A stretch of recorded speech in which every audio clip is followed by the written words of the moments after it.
night may be long and the dark may be deep, but the answers are there to be found. Whether it's the normal, the abnormal, or the paranormal, you're in the right place. Let's go beyond reality.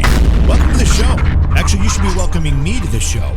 I took my first, it was a week plus a couple days. It was probably 10 days altogether. I took my first vacation in probably, 5 years, 6 years, maybe longer. I'm not even sure. I mean, I've gotten away usually for business reasons for 3 or 4 days at a time here and there, going to an event, which I enjoy. So it's almost like a vacation. But I haven't taken a week plus I'm really struggling to remember the last time I did that. It's been a really, really long time. And I'm not going to lie, I am exhausted from it.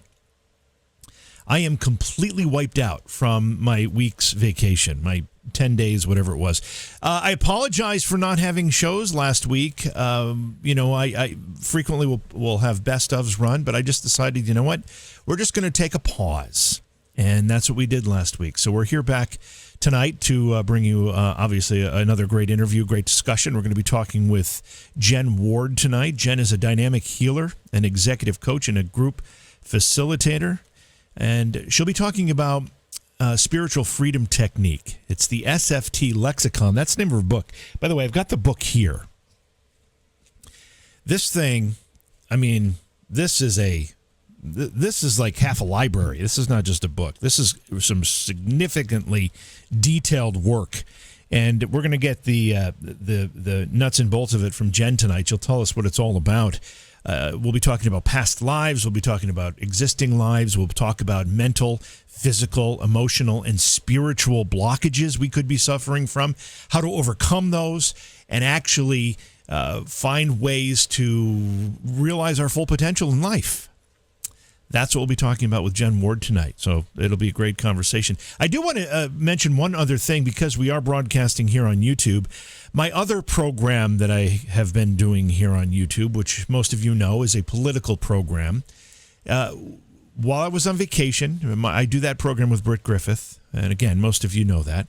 While I was on vacation, Britt ran the show. And the first night that he did it, which was last Monday night, so a week ago last night, in the first 3 minutes, he ran a video which got the channel suspended from YouTube. So if you've been looking for the Independence Gang for the last week, the YouTube channel's been suspended. However, the program has continued. As we've always said, if you show up to see the show on YouTube some night and it is not there, go to Twitch or go to Rumble.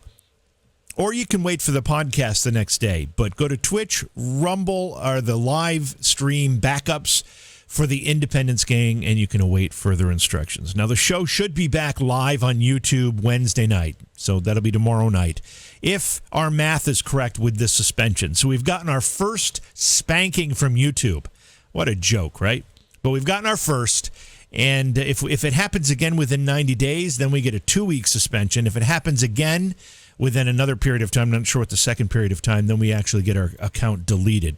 I mean, we're trying to walk the line. We're trying not to say anything that is knowingly false. These are the things that we talk about in the program or should be open for discussion and debate. That's the way democracy works, but apparently it doesn't work that way on this particular channel. So, whatever. We'll just continue to try to do our best to avoid those things while still fulfilling our purpose. However, our purpose here on this program is far different. We talk about many things: mystical, esoteric, paranormal, of course. We've got some great shows coming up. At this point, I'll be doing live shows on Tuesday and Thursday nights, because we are doing the Independence Gang Monday, Wednesday, and Friday. And right now, it's just too much for me to juggle doing 2 shows on any given night. So I do 1.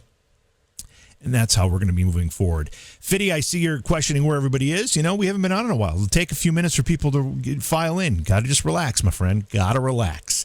Okay, let's take a break. Let's get Jen Ward on the phone with us and begin our conversation. We can start talking about all of her work. She's not just written this one book. I mean, she's got like 19 books to her credit. She's a very, very accomplished author, and has written a lot about many different topics, and we'll touch on some of that stuff as well with Jen. It's Beyond Reality, and we will be right back. Don't go away.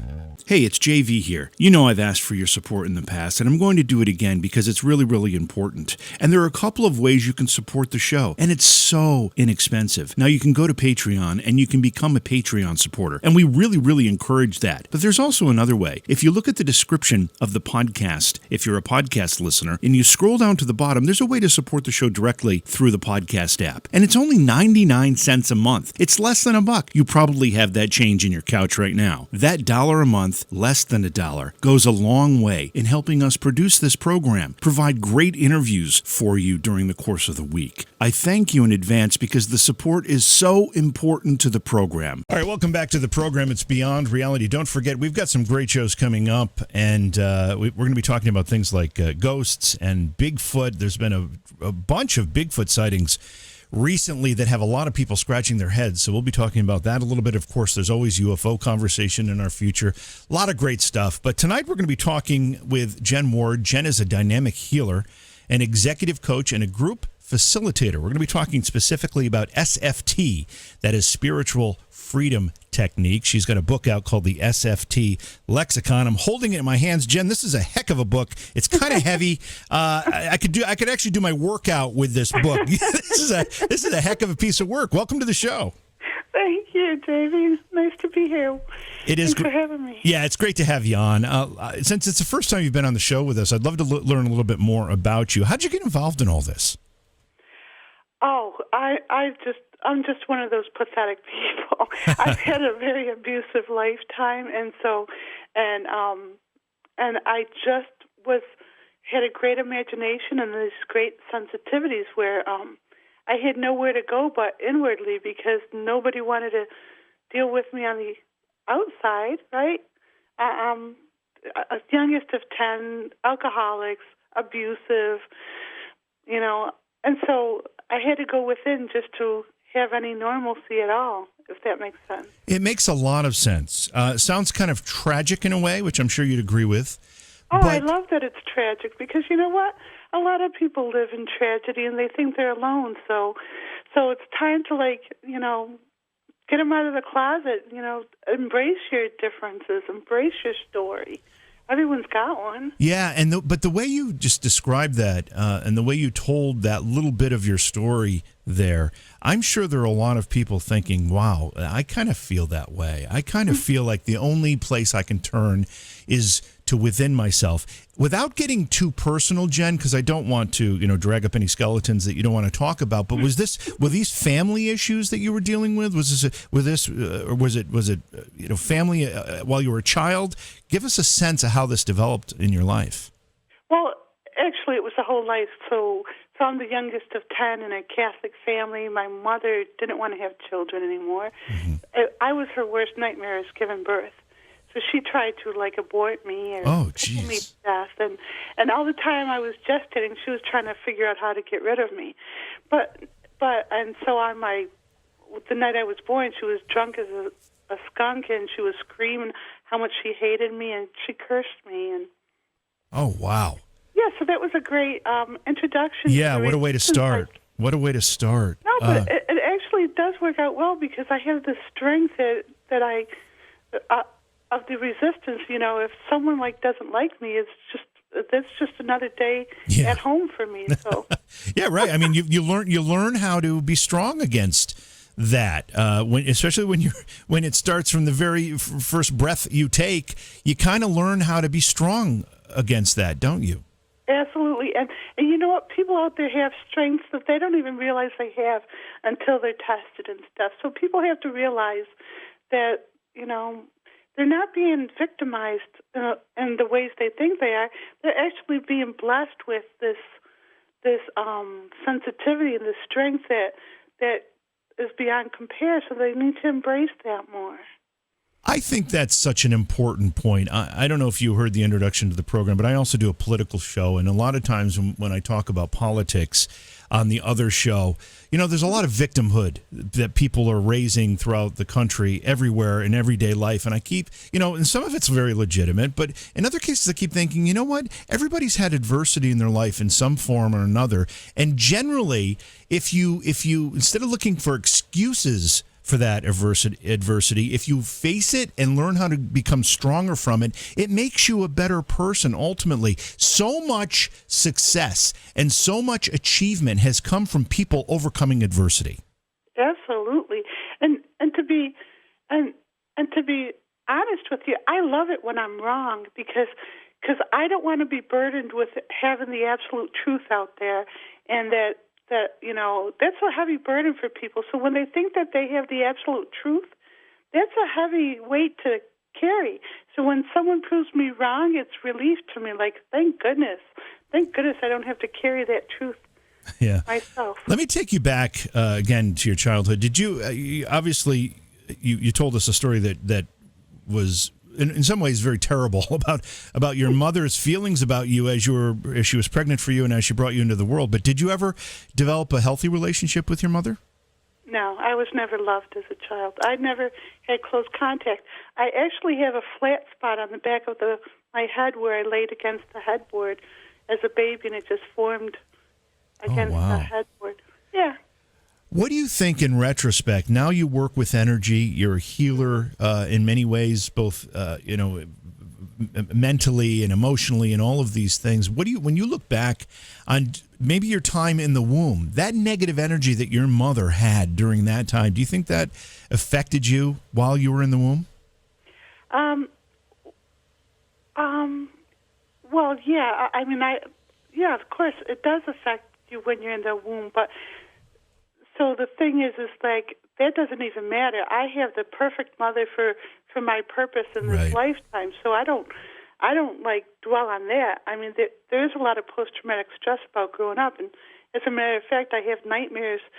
Like, I was locked up, starved, and tortured on the property by a sociopath 12 years ago. You were hold on. You were locked. What now?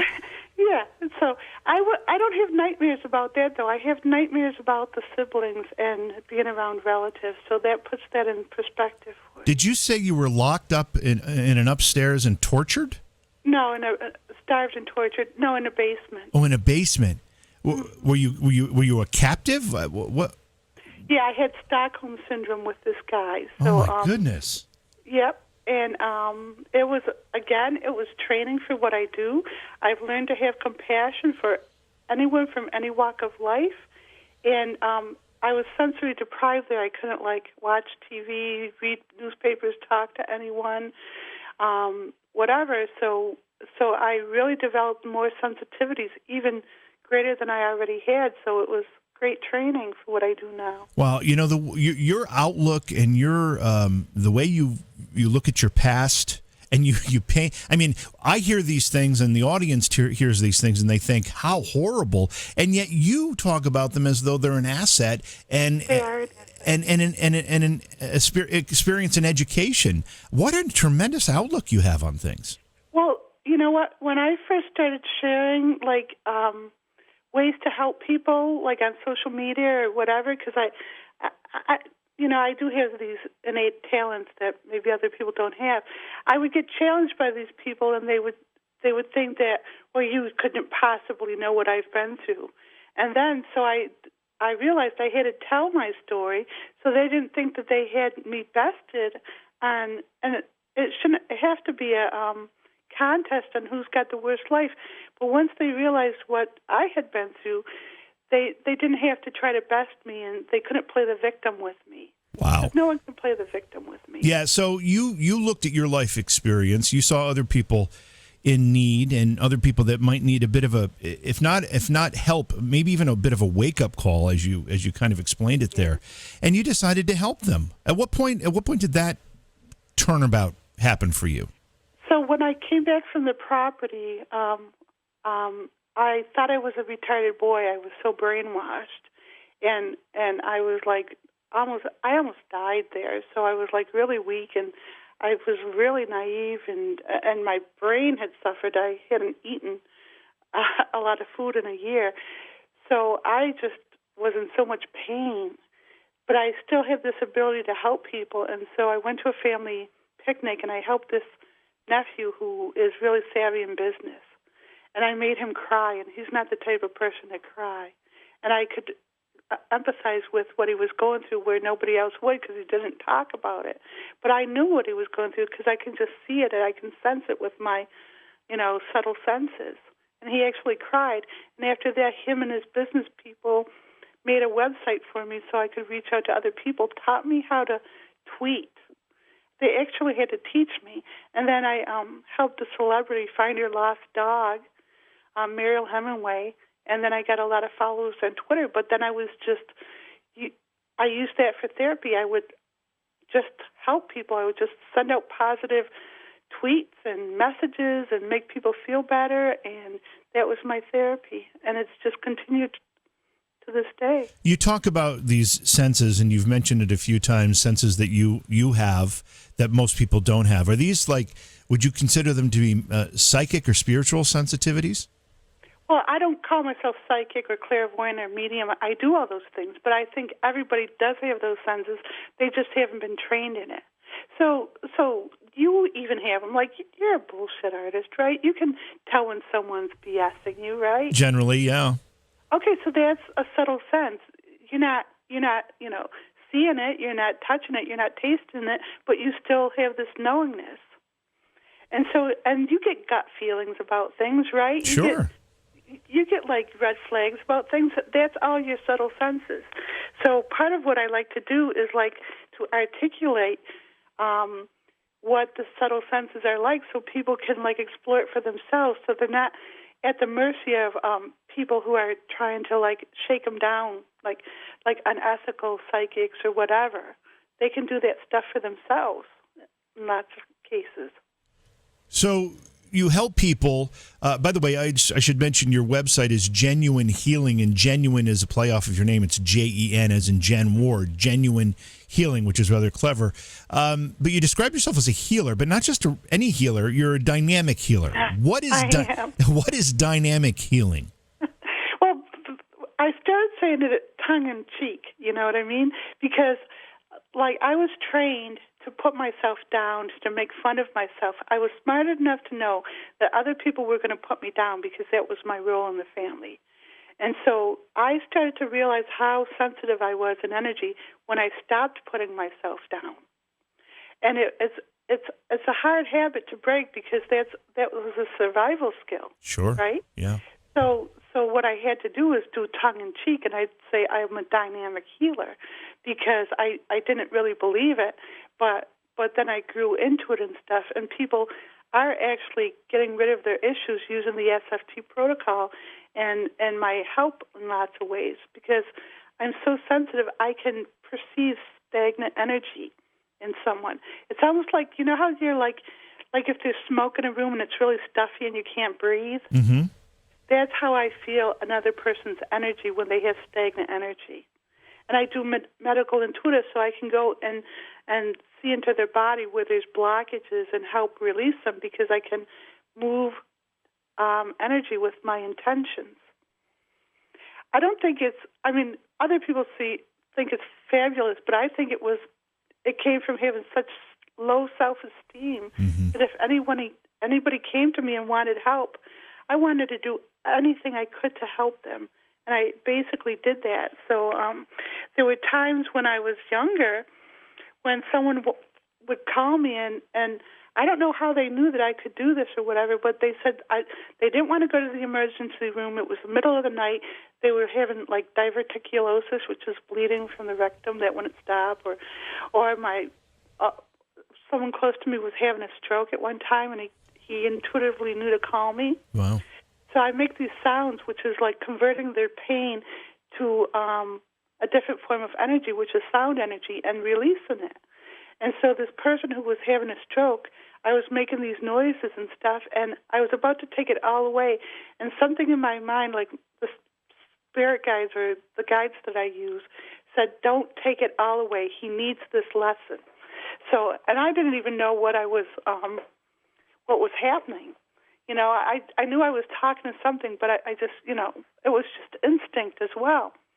And so what happened was he ended up having a mini stroke. I kept him from having a major stroke where he was like brain dead or whatever, and he had the little bitest of lisp from it.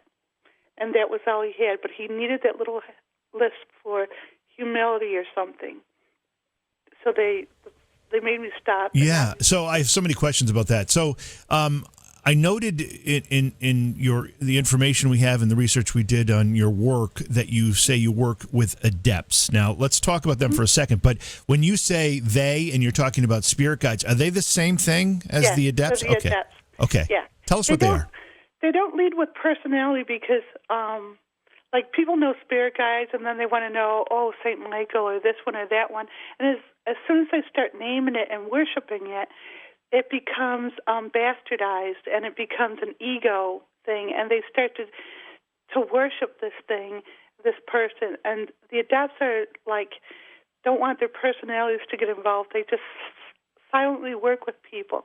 I'm sure a lot of people are working with them and don't even realize it. But it's more subtle, and or maybe not, but it's not a personality worship. So it's a definite assistance, and they've helped keep me alive. They helped me escape when I needed to escape, and they've helped me keep going when I needed to keep going. Jen, what are the adepts, though? Are they spiritual beings? Are they angels? Yeah. Are they ghosts? They're humans. Okay. That have just lived so long. They kept their physical body because at a certain level of awareness, you can control whether you cross over or not.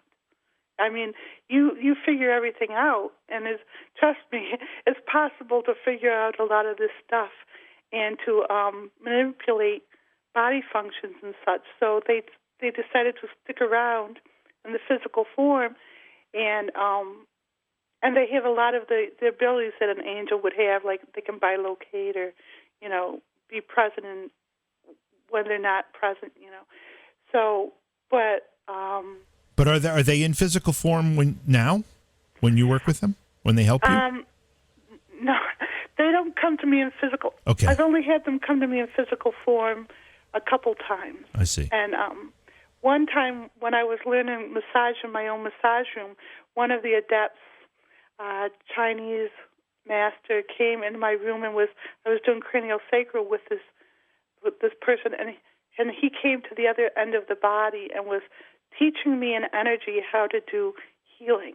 See, I have this ability to do many different healing modalities that other people went after massage school. They went away and spent thousands of dollars to learn these different modalities, and they would come back and just share them with me, and I just mastered them just by knowing of them. And so, so I get to use all these different modalities, and this adept was teaching me how to be a better healer.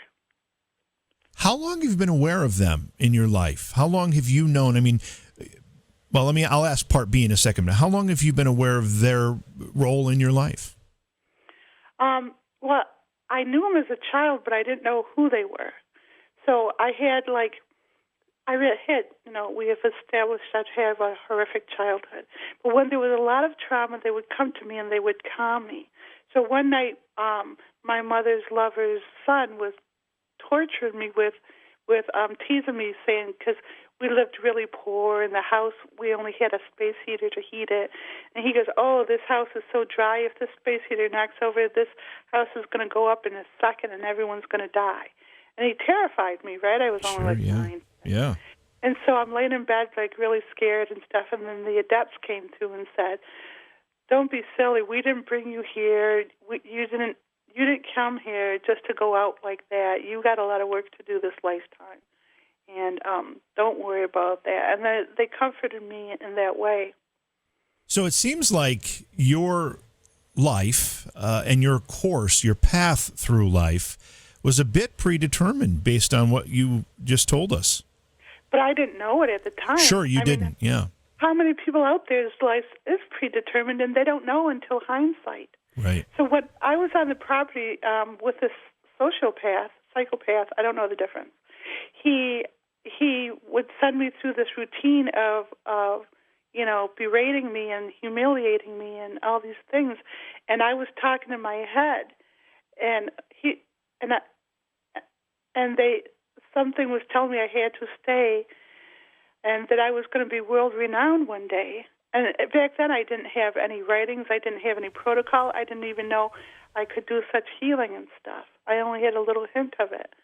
But they said that this was important for me to be here, and I was doing something there that was important to me.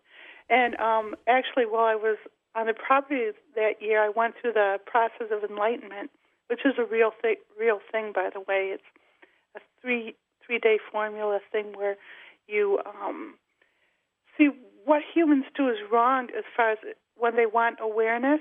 They try to avoid everything that's awful, and they try to be good, and religions teach them to be good, but they're keeping them away from the edge of enlightenment, because enlightenment is having the ego go into everything that's horrific and to see it as part of you and to like step into that and step through it and see the illusion of that. And when you see the illusion of that, there's nothing else to fear. And when there's nothing else to fear, the ego can't hook to you anymore and can't subjugate you. And then you leave, the ego is taken out for like 3 days, and there's just incredible bliss. It's the most common experience that you can ever imagine. But then after the 3 days, the ego comes back in it because you need it to live as a tool. And then it feels like something scary is happening, like you're being overtaken by something evil. But you just have to like relax with it and realize it's just a process. So more and more people are able to go through enlightenment. And as a matter of fact, I've had clients through my tapping methods be able to go through enlightenment. And so it's happening more spontaneous now these days. So the events that you describe as being with you say sociopath or a psychopath, you don't know the difference. And quite honestly, Jen, I don't either. So I'm not going to try to pretend I do. Whatever that person was, you said that was like 12 years ago? Yeah. So when you got out of that situation and you recognized how much you had to offer people to help them, you started writing, and you've written 18, 19 books? You've written a lot of stuff. 19 books. And no, I didn't actually realize I had that much to offer. I've been writing blind, and I still don't realize the extent to which I have things to offer. But I know. See, I have the 19 books out there, but I listen to the adepts, and the last 4 or 5 years have been really choppy, and there were like there was a real chance that we wouldn't break through to exist, to continue to exist, because of the battle for the dominance. But I know it sounds crazy and stuff. No, I just want to make sure. Are you talking about we as a world, or we as a you and the adepts? We as the world. Okay. The Earth, the humanity. Humanity. So I've been doing inward work for the last 4 or 5 years with the tapping, with groups and stuff, to dissipate a lot of psychic streams of energy of people and things in power. So what people and things in power try to do is they try to create suffering to use as a fuel for their agendas. So what I do, because of my awareness of energy and how it gets stockpiled, as power factions have tried to stockpile suffering, I've been dissipating their stockpiles and dissipating it and giving it back to the individuals. And I know it sounds silly and stuff, but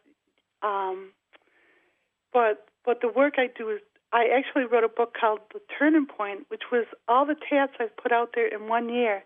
And the adepts wanted me to write that as evidence of what I was putting out there to shift consciousness in the world. Do you channel the adepts?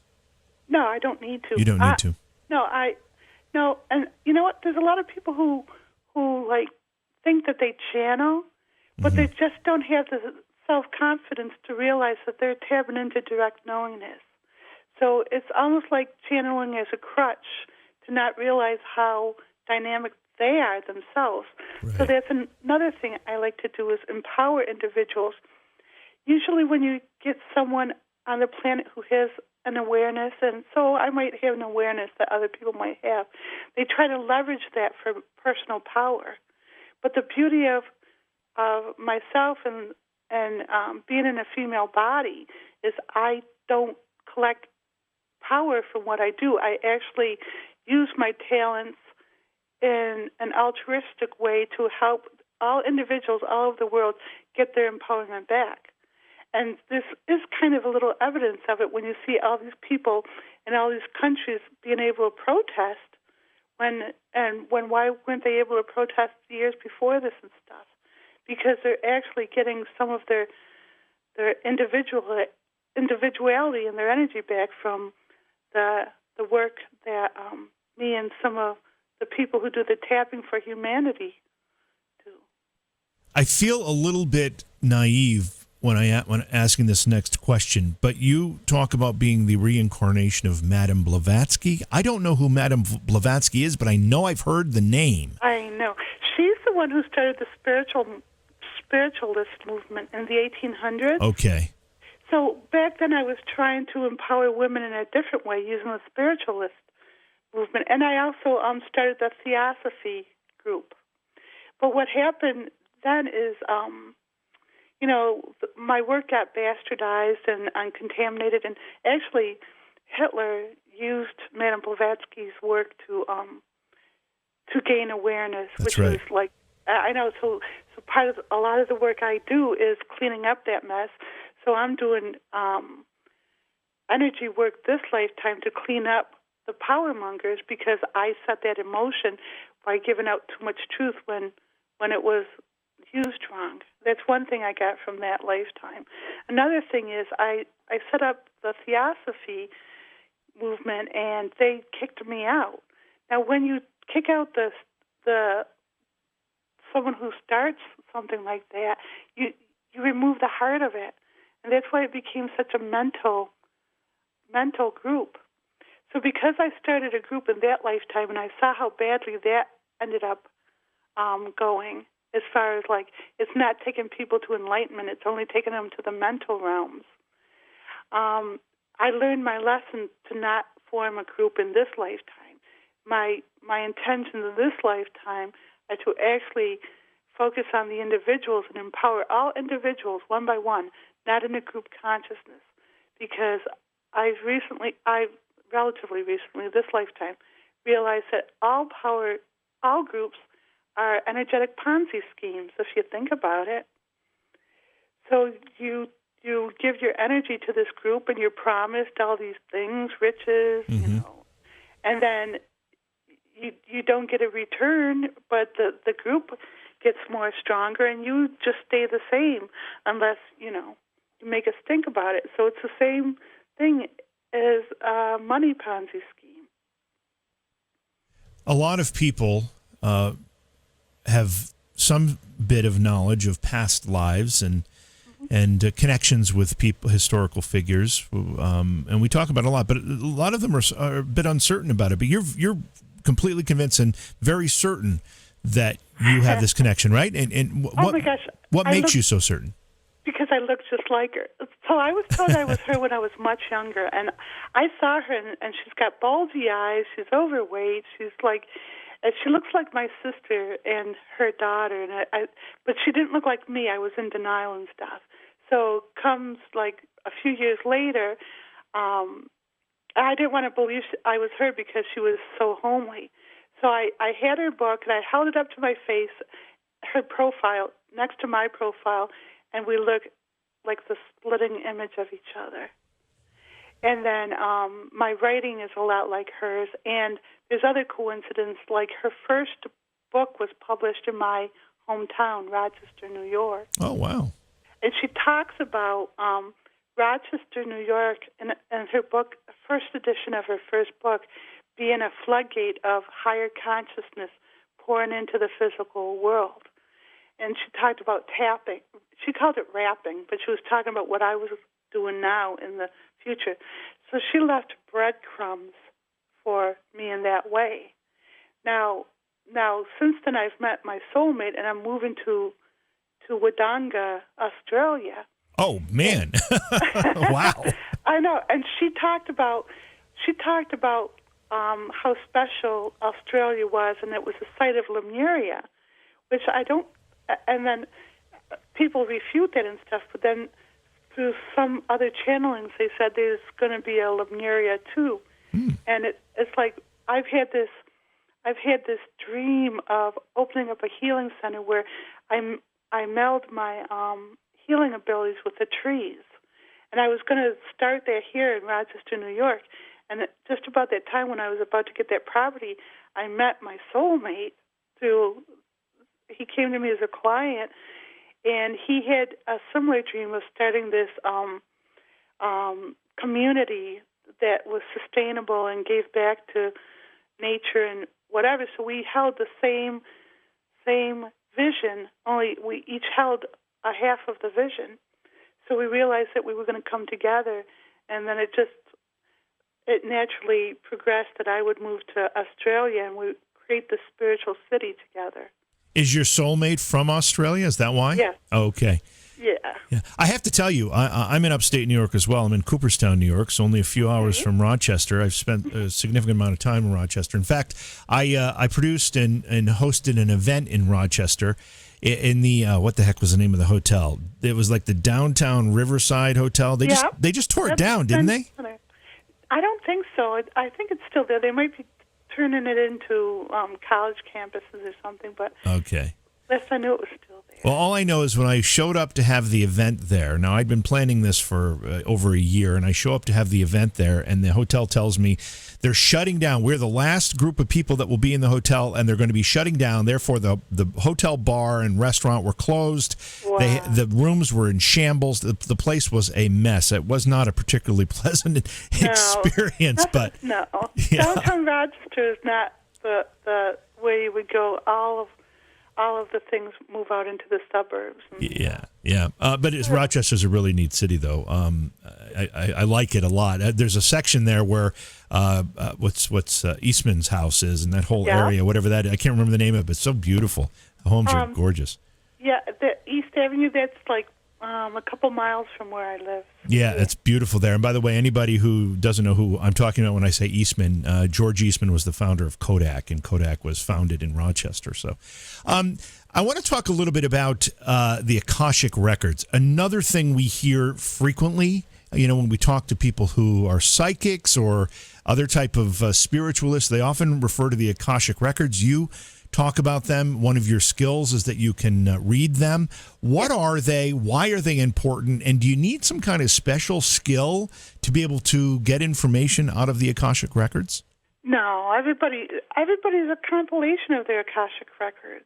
So, but they're not from the psychic realm. The psychic realm is the astral plane.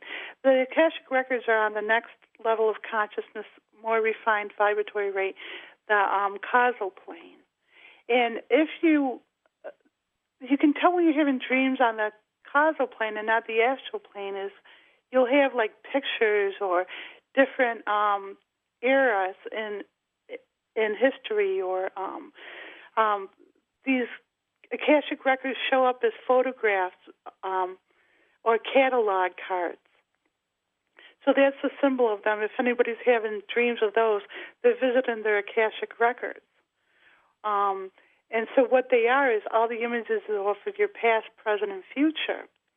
And so ever since I've been a little girl, I've been like being taken into past lives and stuff. I remember being untouchable in India and living in a gutter. And I've been shown a lot of different ways I've been murdered. And I've actually spent time as a ghost, and it's one of the loneliest experiences there is. Oh, wow.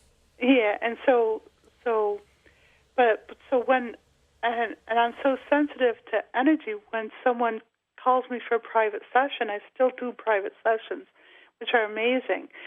My private sessions are kind of like, how like between lifetimes you get a reboot, you get to like figure out what you need to do and do it better in the next life or something. Well, I know that's what people say happens. I have to warn you, I am about as sensitive and aware of these things personally as a brick is. I feel like I'm one of the least sensitive people when it comes to this type of thing. I've been told over and over that I just have to find it within me and learn how to use it. I really feel like I am completely cut off to those types of sensitivities. So I've heard that's the case. I just have no personal experience with it. Well, the thing is, you are sensitive, you are kind, and you're thoughtful, and that's a form of sensitivity. My sense is that what happens is we've done some stuff in past lifetimes that we're not proud of, and we have to have every experience in the thing, because the whole point of life is to school us on how to have this compassion and how to embrace our omniscience, omnipresence, and omnipotence. So we get these experiences of what it's like to kill someone, what it's like to be in pain, what it's like to suffer, all these things, so we can relate to everyone else, right? So my sense is something in your past you don't want to look at because it's too painful.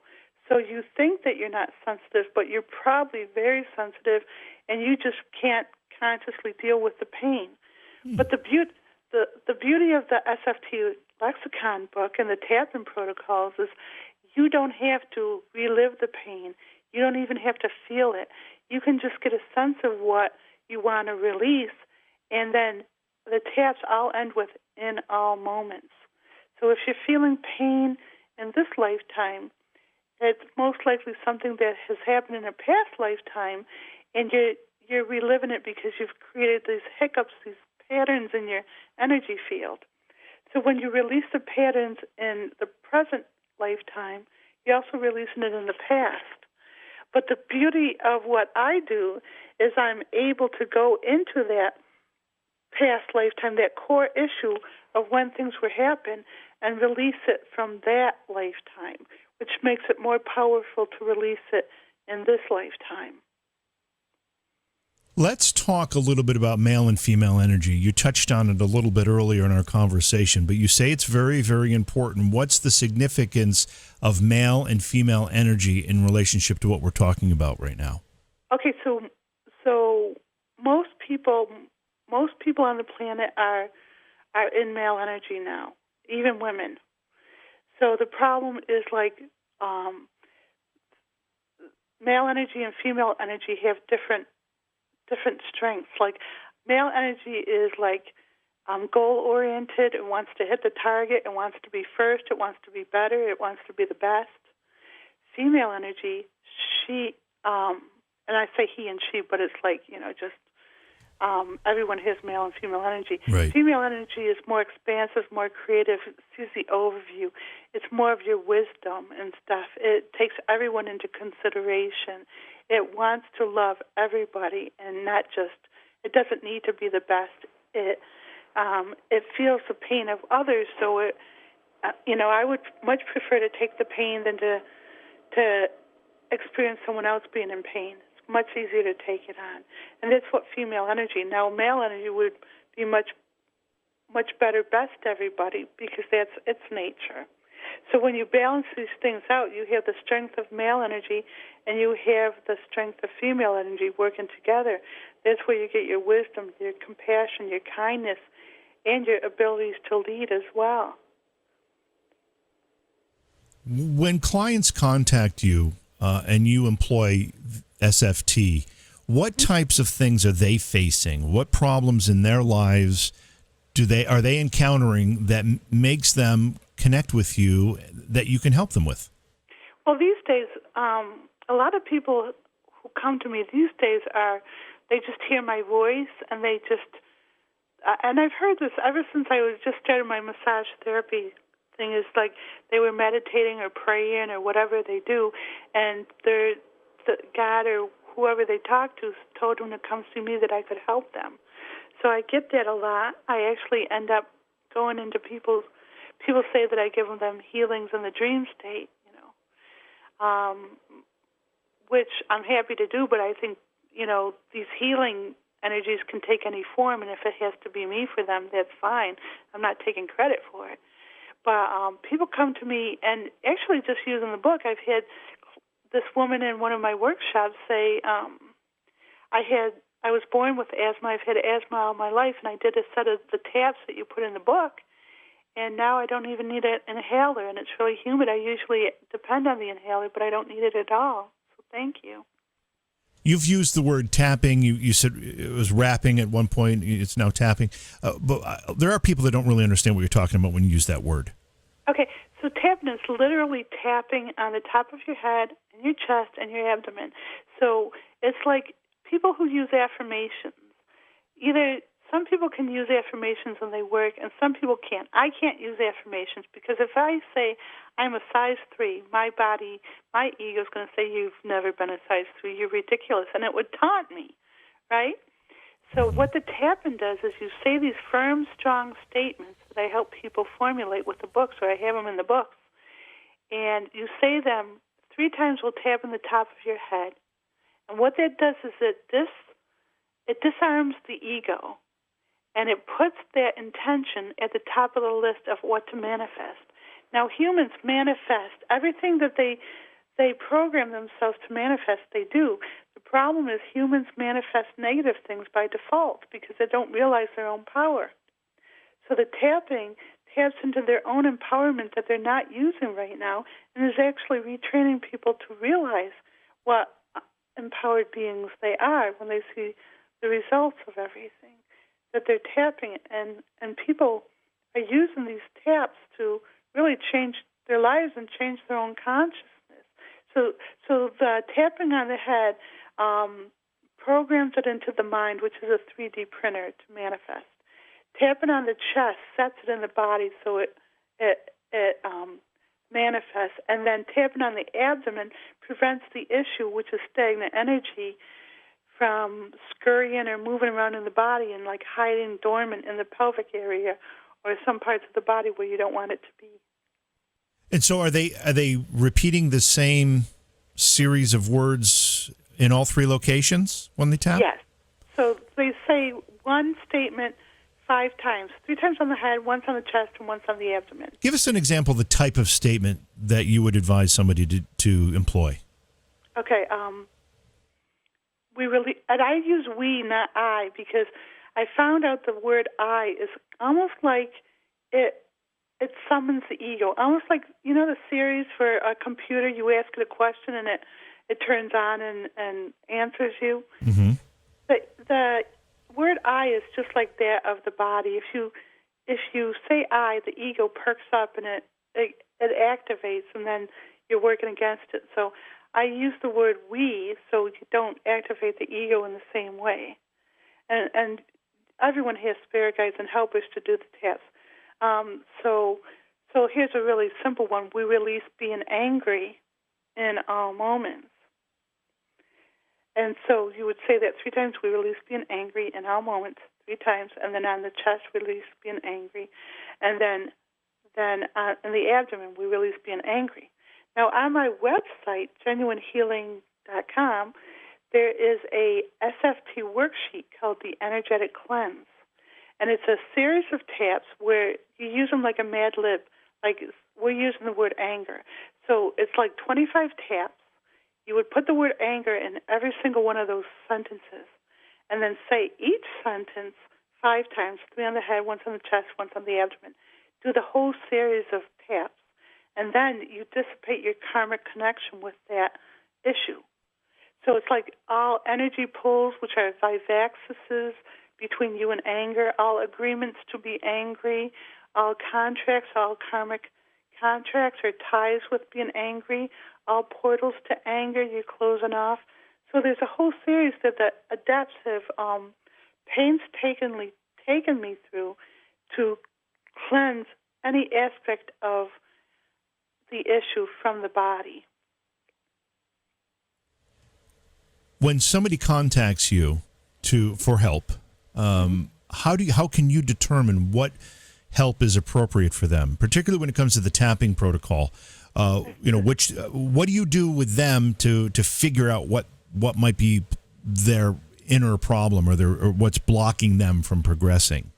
Well, immediately they tell me in energy. So I don't let anybody tell me what they want a session for, because if they tell me, they're just going to tell me something that's very low at the surface, and then they're trying to control what I do. So I don't allow them to do that. So I just show up and we start talking, and I get images and senses, and I'm usually dead on and stuff. Like I'll get like an abusive father or a pain or a past life issue of being raped, or I get to see all the other things.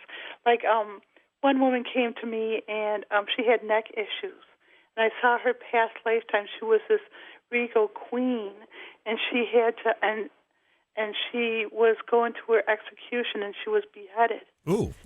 Now, what was interesting about that was that because it's very funny, but I collect tiaras for some reason. So then the taps I would do with her is we release the trauma of being beheaded. You get that specific. The taps you did with her were we released the trauma of being beheaded. Yep, but that's what the whole SFT lexicon book is about, is being that specific. So if you have neck issues, it's usually one of four things: being hung, being decapitated, being choked, or being crushed. So or having your neck snapped. So, and I've gotten this through the clients and stuff. So I put in the book all the tabs I've gotten to help clients with, and they really help people. So that if you have lung issues, it's being drowned or suffocated or having a lung punctured. But I actually see the images, and the images get more horrific and more refined as I get more. I'm pretty good at this. So I can see when people have like participated in genocide, or if they've been like Native Americans or whatever is the issue. I just see it. Now, you want to hear a real interesting case? Of course, yes. So this happens to a lot of people who are in their heads. So I saw this guy who was really in his head. He couldn't be in his heart at all. He just was totally in his head, just overthinking all the time. Well, I watched him be executed. He was actually beheaded. And after he was beheaded, the executioner held up his head and showed it to the crowd. Ooh. And because he died in terror, and people, it's really horrific to be killed in front of people like that. And I get to experience that, secondhand by watching it and experiencing it in my body and everything. So what happened secondhand, what happened is his soul didn't move on, because when someone's killed in terror, they don't tend to cross over. They tend to stay with the body. But because all your senses are in the head, he didn't stay in the whole body. His whole soul went into his head. Oh. So this guy held up the head, and that's where his soul was, and his body was. His soul was not in the body at all, because it was dismembered. Yeah. And all of him was in his head. And what happens is those are engrams. They're like pictures that we carry in our DNA, and that picture of being in his head and the trauma of it defined who he was in the present, and he was always in his head. And he felt like he was never able to get in his body. And so we go in the taps, and I give him actual taps. We reattach your head. We reconnect to your heart. We reconnect to your body. We heal your body. And all these things, and those actually shift the energy in him. It's so deep that nothing else will work. Jen, that is, it's fascinating, but it's also horrific in a way. When you see these things, when you have an experience like that where you're seeing this man beheaded and the executioner hold up his head in front of a crowd, which is just horrifying. What do you have a physical reaction to that? Does it frighten you, or are you just so used to it that you just take it more academically? Well, the thing is, and that's why now you see why my background is so perfect. I've been terrorized by my family and by the sociopath to a point of numbness where I can't be moved by anything horrific anymore. So when I see these images, it's just clinical for me. It is horrific, and I do have reactions. And by the way, when I had my dogs would see the images, and they would come up on me trembling during the session. So I was trying to balance talking to the client and soothing my trembling dog who was seeing the Akashic records as well because they're so sensitive. Who would benefit, Jen, from your book, the SFT Lexicon? Oh my gosh, everyone who it says such, because it has mostly any issue that you can think of in there, like suicide or death or losing a child, wanting to conceive a child. Lots of things that we don't think of, like why, like, oh, I can't have a baby. Well, most people who can't have a baby is because they've lost a child in a past lifetime, and they're terrified of, they've actually literally had babies gutted out of their bellies because they were like, a concubine of the king, and they didn't matter. Yeah. So their baby was ripped out of their belly, and they were left to die. And the terror of that prevents them from having a child in this lifetime. So anybody who's blocked, anyone who's told that they're a lost cause, anyone who facilitates any kind of healing, they use my book as a reference guide. It's a textbook for life. And those people who help others and are so broken down because everyone complains to them, well, this is a great tool for that, because if someone complains to you, either they want help or they just want sympathy and they want to dump on you and use you. So if they want help, you can use the book, the SFT Tapping, and look up their issues and give them taps to do. And if they want to use you, you'll find that out, because if they're not willing to do the taps, that means they're not willing to try anything. That means why should you, take it out of your hide and let yourself be worn down by their issues if they're not going to help themselves? So it's really good for that.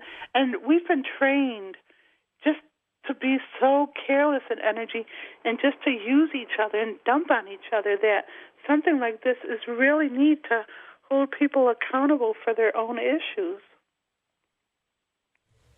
You have written, I think you said 19 books, a lot of books. I believe this is the most recent. Is that correct? Well, this one is the amazing one, because I knew, on some level I was battling truth, and the reason I call myself a dynamic healer is because the powers that be were trying to dry up the possibility of healing in humanity, like creativity and kindness, love. Why is it more acceptable to yell at someone than to say I love you? Because these things were intentionally trying to be dried up by some force, whatever. And so healing was one of those vibratory things that was consciously trying to be dried up. Like it's against the law to say you're a healer, right? So I use the word healer so gives other people permission to know that they're a healer. Everybody's a healer. When you smile at someone, they smile back. A smile actually changes your brain chemistry. So if you can help someone smile, you're a healer, and you're changing their brain chemistry. So everybody's a healer. So it's ridiculous that we can't use the word, and it's ridiculous that people don't realize their own empowerment and what's possible. So I forgot the question. I know. Actually, the ultimate question was going to be, do you recommend any of your other work as a companion to the SFT Lexicon? Well, yeah, the thing is the SFT Lexicon is the one to get. That one you can get on my website. And the reason for that is my fiancé, my soulmate, who is dynamic in business, he does for the business world what I do for the individual, which is amazing. He's going to bring the world amazing shifts in consciousness that way. He's that intelligent. He's actually able to edit my books because he's tried to read them. And it's funny, here's another evidence that I was Madame Blavatsky. He says that my writing is like English is my second language. And it's kind of true, but I can't help it because I don't know how to write any other way.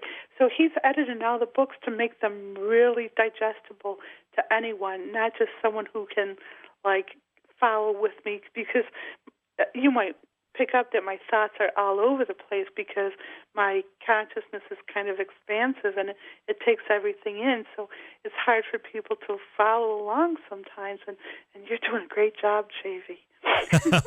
Well, I think you're doing a terrific job. You're putting all of these concepts into terms that I can understand, and I know that means that if I can understand them, that our audience understands them well. So I'm very appreciative of that as well. You said the book is available on your website, because I think I went to Amazon and I think it said they're unavailable. I might be wrong about that, but I thought I saw that.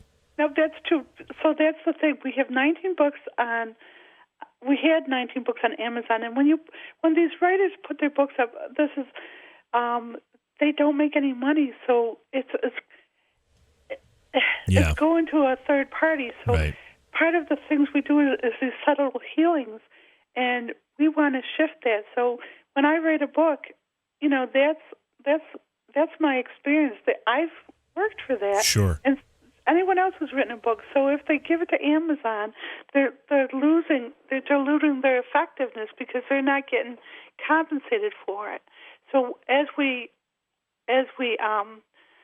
upgrade the books so they're like really digestible by mainstream, we're going to put them on the website so that everyone can get a good. They're a good, solid book. We just got our first hard copy of the second edition, and it really looks like a textbook for life. It really is beautiful, and you can feel the energy in it. You can feel the intention, and we're just so proud of that because people are getting helped with it. There's no better feeling because everything I've went through, it doesn't even matter because I'm able to turn it into lemonade. If I can help people with what I've gone through, then so what? It's so wonderful. It's so wonderful to know that when I go out this lifetime, that I have made a difference, and everything that I did was able to do for others, I'm doing. Yeah, your outlook on everything is inspiring. The fact that you suffered so many hardships, but yet turned all of those into positive energy to help other people is just amazing, Jen. I want to remind people that your website is genuinehealing.com, and genuine is Jen, a play on Jen's name. But your story is fantastic. The book is fabulous as well. It's a great help to people. And thank you so much for being here and sharing all of this with us. Thank you for being such a good host and listening, and you're amazing yourself. Well, thank you. I appreciate that, and I hope you'll agree to come back at some point. I'd love to. Just ask me, and I'll be here.